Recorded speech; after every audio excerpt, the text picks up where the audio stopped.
You know, we're surrounded by all this amazing technology, high-tech gadgets, life-saving medicines.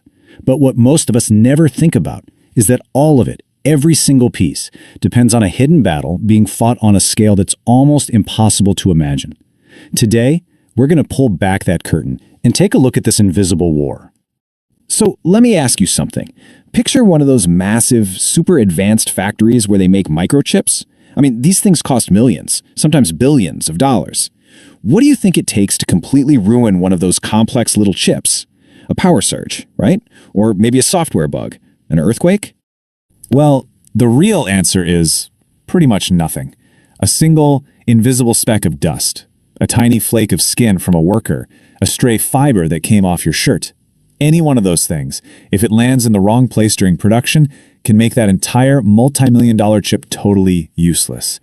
We're talking about an enemy you literally cannot see. And this, right here, is the villain of our story today. Contamination. It's this microscopic chaos that's constantly threatening almost every piece of advanced technology we rely on. And fighting it? Well, that requires a level of clean that just completely shatters our everyday understanding of the word. Think about these things. Dust, skin flakes, pollen. They're everywhere, all the time. And to us, they're basically harmless. But in the ultra-precise world of making a microchip or a vaccine, a tiny particle of dust isn't just a speck. No way. It's like a catastrophic boulder crashing down onto a microscopic city.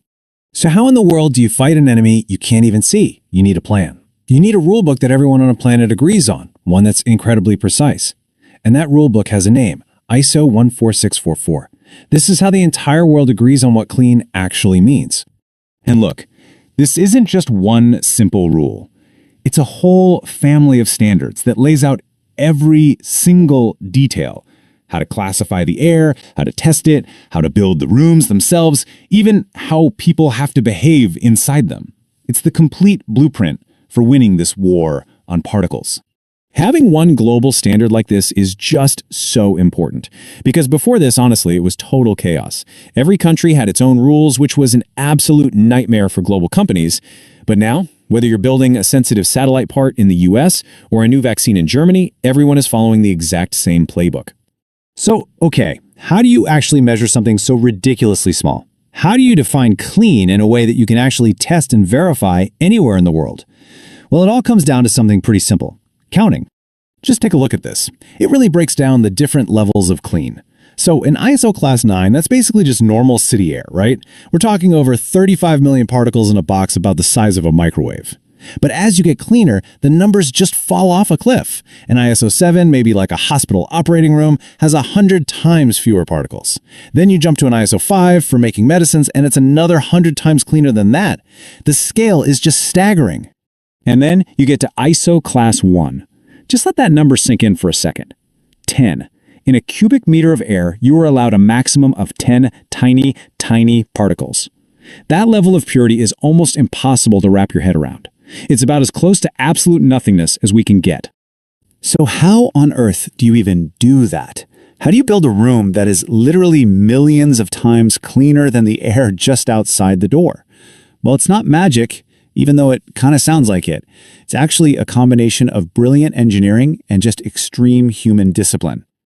The design really rests on three main pillars. First, you filter the air to an absolutely insane degree. Second, you control how that super clean air moves, making sure it flows in a smooth, predictable way. And third, and this is clever, you keep the pressure inside the room higher than the outside, so air is always pushing out, meaning contaminants can never sneak in. The real heart of the system is the filter. And we're not talking about the filter in your furnace at home. HEPA and especially ULPA filters are these incredibly dense mazes of fibers. They create a barrier that's almost impossible for particles to get through, trapping something like 99.999% of them. They literally scrub the air clean. But even with the best engineering in the world, you know what the biggest source of contamination is? It's us. It's people. We shed millions of particles every single minute without even realizing it. That's why anyone who goes into a clean room has to follow this super strict gowning ritual, sealing themselves up in what they call a bunny suit to contain their own personal cloud of particles. Okay, let's zoom out for a second. We've seen the invisible threat, we've seen the rule book for how to fight it, and the incredible lengths we go to build these sterile bubbles. But what's the big picture here? Why does all this effort really matter on a global scale?